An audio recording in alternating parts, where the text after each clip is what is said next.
Fraud and cover-up, Hamilton empire built on lies. Elderly woman uncovers billion-dollar corporate scandal.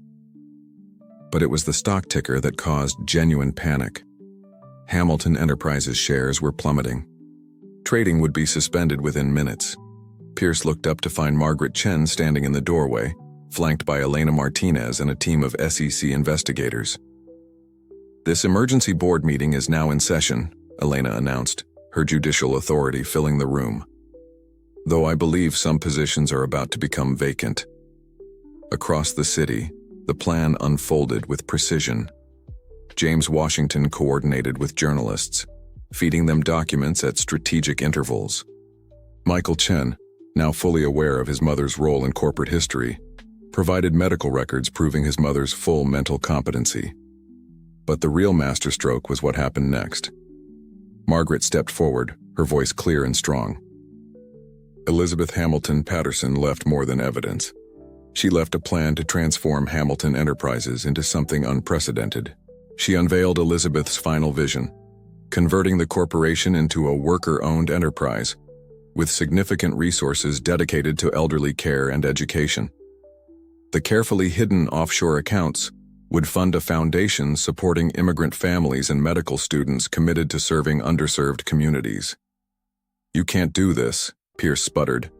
"The shareholders are mostly shell companies controlled by the conspirators in this room," Elena interrupted. "Companies that are about to be frozen by federal investigators." Margaret watched as realization dawned on their faces. Elizabeth hadn't just planned for justice, she'd engineered a complete restructuring of power. The next few weeks transformed San Francisco. Hamilton Enterprises board members faced indictments. Pierce traded his tailored suits for prison orange. The media couldn't get enough of the story. An elderly immigrant woman abandoned in a nursing home exposing decades of corporate corruption. But Margaret wasn't finished. Sunshine Valley Care Home was acquired by the new Hamilton Foundation.